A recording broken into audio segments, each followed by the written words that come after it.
r/NoSleep. Posted by you/Lady of Hell. The Midnight Train, Part 12, The Inhabitants of Compartment 3. Shall we keep the intro traditional as well? I think we should, since I treat this as a direct continuation of Amy's tale after all. Okay, let's see. My name is Evelyn and I'm a passenger of the Midnight Train. Last time I told you about my sister Mia and how I entered the train to save her. Today, I'll tell you about the couple that never leaves Compartment 3. I sure hope you are excited to see a few familiar faces. After barely escaping the zombie children with a nasty claw mark in my upper leg, I found myself in Compartment 3, leaning against the door and looking up at the two women that lived here. The one that had coldly asked me who I was stood right in front of me. There was no other way to describe her than stunningly beautiful. Long, red hair fell in soft waves over her pale shoulders, she had big Bambi eyes and a few freckles on her face, and she wore a low-cut white sundress. The other woman looked sick. Her long hair was matte, her skin so ashen that you could trace the cobweb of veins underneath, except for her left arm, of course, which was covered in thick scars. She was hardly more than skin and bone, hollow cheeks and sunken eyes. She sat on the bed and barely lifted her head enough to look at me. Her eyes possessed a feverish gleam. That woman looked frail, like she could shatter from the tiniest touch. Fuck, I muttered under my breath as the most horrible thought crossed my mind. The red-haired woman looked at me expectantly. The urge to run as far away from her as possible was almost overwhelming. Evelyn. I'm Evelyn, I introduced myself, only realizing how out of breath I was when I finally spoke. Sorry for barging in like that. These Walking Dead rejects out there tried to murder me and make earrings from my eyeballs or something. The sickly woman chuckled. The redhead narrowed her eyes. You should go now, Evelyn. The children should be gone. Oh, give me a break, I almost died, I retorted, still on the floor and barely able to breathe. My lungs were burning. Care to introduce yourselves by the way? I told you my name. The redhead didn't answer, but if looks could kill, well, I wouldn't be writing this right now. The sick woman looked at me for a moment, looked at the redhead and then back at me. I'm Amy, she then said. And that's my girlfriend, Lily. And with that, my earlier thought was confirmed. Amy looked nothing like what I had imagined, and honestly, it was weird to meet the woman whose life I had read so much about mere hours ago. She didn't know that right now, of course. To her I was a perfect stranger, and that made the situation even weirder. I smiled nonetheless. Pleasure to meet you, I replied, looking at Amy and Amy alone. I was very aware of Lily's annoyed stare and I decided to ignore the non-human for now. My mind was already racing, contemplating the why and, more importantly, the what now? Lily walked over to her girlfriend, sat down next to her and wrapped an arm around her in an undoubtedly possessive gesture. She should really go now, my love, she said softly. You need to rest. I haven't talked to anyone but you in. Amy stopped, taking a moment to think. In ages, she then finished the sentence. I just want a little entertainment. You're sick. Lily cupped Amy's cheek and kissed her, just a faint brush of lips. We must be careful you don't exhaust yourself. I'm not exhausted. Your fever has gone up again. Amy sighed, lifted a hand and touched her own forehead. Don't think so. You should lie down for a while, my darling. Just in case. Lily smiled at her. That whole interaction was more disturbing than the goddamn zombie kids, for sure. Lily sounded soft, genuinely caring, but her eyes were soulless like those of a doll. It was unsettling, to say the least. Amy didn't even seem to notice how off her girlfriend was, just shrugged and looked back to me. Was nice to meet you, she said with half a smile on her chapped lips. Pleasure's all mine. I got off the floor, straightened my clothes and thought for a moment to try anything, just something random, against the creepy redhead, but since I preferred to have thought out plans, I kept my weapons down and turned to the door. Hey, Amy, I then continued, turning around again. Compartment 15 is mine. Just in case you need a break from Florence Nightingale. She chuckled again. With one last smile towards her and not a single word to Lily, I left Compartment 3 and stepped in an empty hallway. The children had disappeared without a trace. I didn't bother returning to my compartment, just sat down on the floor, back against the wall, and took the first aid kit out of my backpack to treat the wound on my leg. It wasn't very deep, nothing serious except for my worries that these things had infected me with the T virus or some shit. I dumped a lot of disinfectant over the cut, wrapped some bandages around it and simply prayed I wouldn't end up as a zombie. Properly patched up again, I thought I needed a new plan to find my sister. Knocking on random doors hadn't exactly worked out as I had hoped. She still hadn't called me back, and whenever I tried to call her, I only reached the mailbox. At this point, simply saying I was worried would be the understatement of the century. I made my way towards the end of the train. I knew the weeping bride was no longer around, but I still wanted to see the abyss the train was traversing. On the balcony I would most likely not be bothered by anything, so I'd have some time to think. And to be completely honest, my curiosity was getting the better of me here. I wanted to see that Lovecraftian horror Amy had described with my own eyes. Walking through the hallways, I took my time to really look at my surroundings. The lights were still a little too dim to be comfortable, illuminating the dust particles in the dry air. The train looked worn down. I didn't doubt for a second that it had been beautiful once, but its days of glory were long gone, and now the gilded metal was rusting at the edges, the fabrics were discolored, and the floor was dirty. It was almost weird to see a place where time was supposed to stand still in a shape like this. Amy's posts had made the train sound more glamorous than it actually was. The wagons were long and the lights dim, so the end of the hallway lay in shadows. I didn't care a lot since the rules said the train occasionally grew larger. I just walked towards the darkness.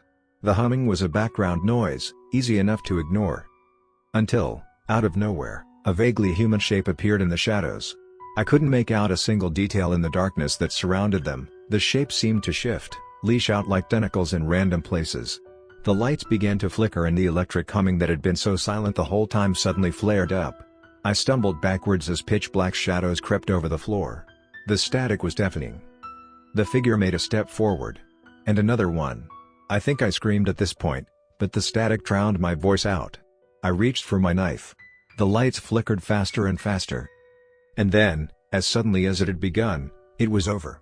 The figure disappeared like it had never existed in the first place. The lights gave off a steady dim gleam and the static faded into a barely noticeable background noise again. "Holy fuck," I whispered, hands wrapped so tight around the knife's handle that it almost hurt. My heart was racing, I was trembling like crazy. What had that been?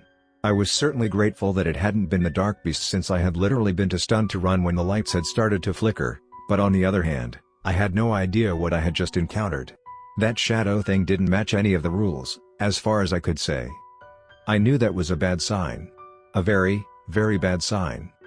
Mentally I went over the rules again, trying to match the shadow thing to something. The detective and the man with the briefcase usually presented themselves as ordinary humans, just like the blind beggar woman. The hunters were only around at night. The dark beast? Well, the flickering lights would certainly fit, but its behavior didn't match what Amy had described after her encounter with it. Maybe it was one of the new things, although that seemed very unlikely. The doll in chains was supposed to be, well, in chains. The bandaged girl's rule didn't mention anything about shadows either, and there had been no heat indicating the presence of the last new passenger whose name I didn't know yet.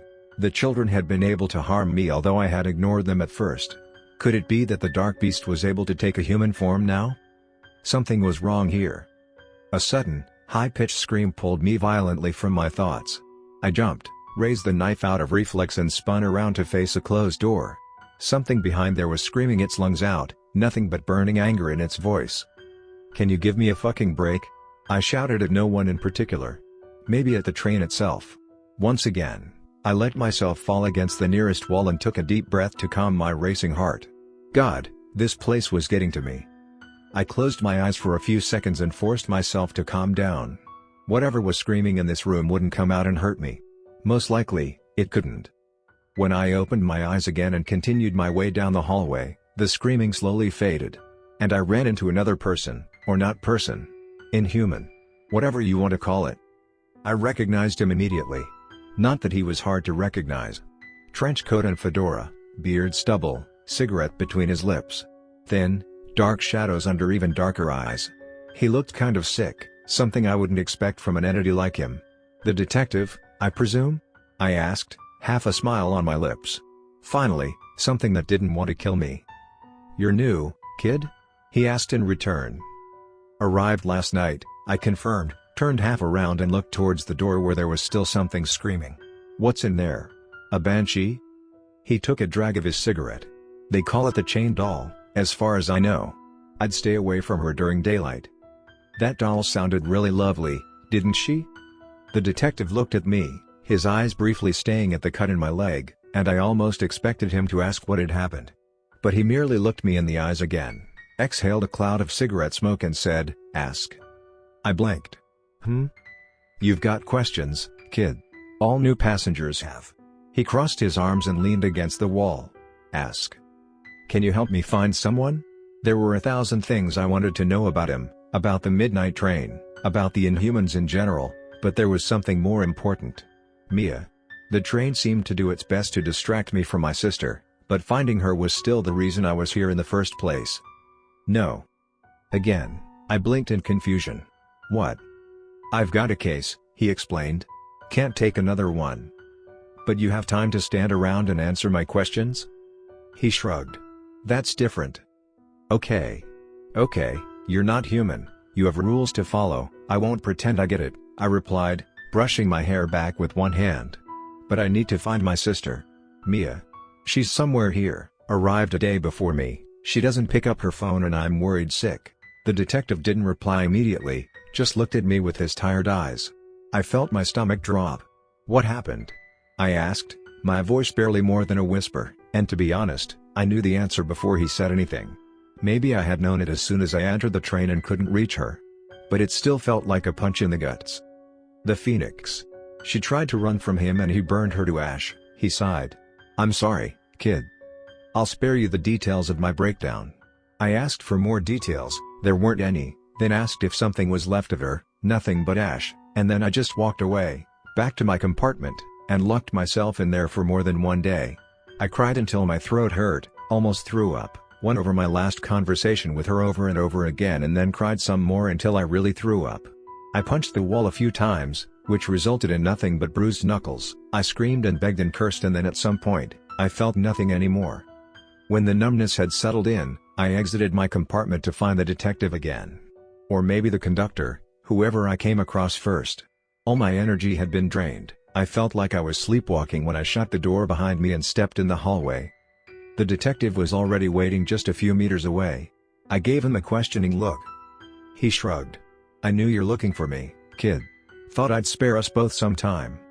No matter how horrible I felt at that moment, I couldn't help but be fascinated by the Inhuman. These things just knew, they followed rules that seemed entirely random, they were capable of things I couldn't grasp and their entire being was so incomprehensible. They scared me just as much as they intrigued me. Yet mostly I was tired, burned out, done with the midnight train. When can I go home? I asked. The detective took his time to answer. He sighed, took a drag of his cigarette, watched the smoke dissolve in the air and then finally looked at me again. Always asking the wrong questions, kid, he said. The train doesn't reach destinations lately. It only gathers, but doesn't let go. And I felt my blood run cold again at the prospect of being trapped here forever. Here, where my sister had died. Where monsters roamed the hallways, where death could be waiting behind every corner, where barely anything could be called human. You're shitting me, I replied, sounding exasperated. I've got a fucking ticket. The rules say I can leave if I have a ticket. I know. What's going on then? I nearly screamed. The children hurt me although I ignored them. I saw some shadow thing that didn't match any of the rules at all. And now you tell me the train doesn't let anyone go. Care to explain? He shrugged again. Things are changing. What? But. There are rules. They aren't supposed to change. Change is the only constant in nature, kid. I brushed one hand through my hair. Now that was very bad. The rules were something I had intended to hold onto for dear life, but if they weren't accurate anymore, then what did I have? How could I survive the inhuman things around here if I didn't know how to deal with them? God, I just wanted to go home and properly mourn the death of my sister. I felt sick. Things are changing, I repeated his words carefully. Something's very wrong here, isn't it? He nodded. Is that the case you're working on? It is, he agreed. I briefly considered offering my help, but I already had someone else in mind. Someone not bound by the rules of the Inhuman. And I already had a plan how to ensure their help, albeit a rather simple one. Hey, completely different question, you guys can't enter compartments without permission? Did I get this right? I asked the detective. Basically, yes. Although there are exceptions. Like the false roommate. Like the false roommate, he confirmed. Alright, I said slowly, considering my next words. How about, let's say, an illusion created by the train itself? Would that be one of the exceptions too? The faintest smile appeared on his lips as he apparently realized what I was talking about. "No, kid. She can't enter." "Finally, good news. Thank you." "Like. Really, thank you. A lot," I told him honestly. "No problem, kid," he replied. "I should get back to work now. Good luck with her." "Wait." I grabbed his wrist without thinking and the touch felt like a small electric shock. Not painful, just a little uncomfortable. No touching without permission apparently. Inhumans were really strange. "How can I find you?" I asked and let go of him quickly. "Just look for me." And with that he turned away and disappeared down the hall while I went in the opposite direction. Now let me set one thing straight. I didn't do any of this for charity or because I wanted to play the hero. Here are the facts: my sister was dead. I had a spare ticket, which was basically a life I could save. The train had a problem and as long as that problem wasn't solved, I wouldn't be able to go home. I needed someone who knew this train, but wasn't immediately dangerous for me. All these things considered, the next logical step was to get Amy on my side. And to do that, I had to get rid of Lily first. I'll be honest here. As I walked up to compartment 3, I didn't have a foolproof plan. It might have been clever to take a few hours to think things through, but I simply relied on the very simple idea of dragging Amy to my compartment where Lily couldn't follow us and then I would just see what would happen. Not exactly a work of genius, but at that point I didn't care an awful lot. Grief is a dangerous thing. It makes you act without thinking of the consequences. I didn't bother knocking, just slid the door open and walked in like I owned the place. My plan, if you could even call it that, was to catch Lily by surprise and get Amy out of there before the psycho could react properly. Yet when I entered the compartment, nobody paid much attention to me. "Because I feel worse afterwards," Amy screamed at her girlfriend, though her voice sounded weak. "But it's necessary, my dear," Lily replied, pure desperation in her voice. "It's killing me. The train can get its food elsewhere, Lily, I won't continue this shit. The fever gets higher every time I feed it." Lily started to cry.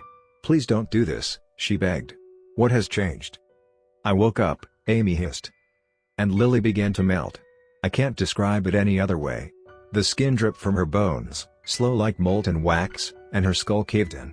Amy stumbled backwards as she approached, her now asymmetrical features distorted in pain. The hole in her skull exposed part of her brain, the skin was dripping slowly, there was not a drop of blood anywhere. "I'll admit it," I screamed. Amy finally turned her attention towards me. We stared at each other for the fraction of a second and before Lily could reach us, I grabbed Amy's bone-thin arm and pulled her out of the compartment. I knew Lily was following us as we hurried down the hallway. Amy could barely keep up with my pace but I didn't slow down. She stumbled a few times, but I held her and kept her on her feet. Somewhere behind us, Lily screamed at her not to leave her again. The way should have been short, but we kept on running for what seemed like forever. My lungs were burning, I felt like my legs were about to give in. Right beside me Amy struggled to keep up. And then, finally, we reached compartment 15 and I threw the door shut behind us. Amy collapsed on my bed immediately. She was breathing heavily, arms resting on her thighs, her eyes were closed as she tried to calm down. Her breath sounded raspy. Sick. Lily banged against the door. She screamed, talked something about not wanting to die again, about needing Amy, about how she loved her or something. My memory is hazy, to be honest. The adrenaline obscures a lot. "You're not welcome here," I shouted at her, just to make sure, then I sat down on the bed next to Amy. "Hey," I said softly. "Hey." She looked up, a hint of a smile on her lips. "Thank you." "You are welcome. I think we have a lot to talk about, Amy." She nodded. "I think I'm going to make a cut here. This update is way too busy anyways, it's enough for now. The next post will be a calmer, albeit not much. Anyways, I'll update you tomorrow. Until then, be careful who you invite into your home. It might be hard to make them leave."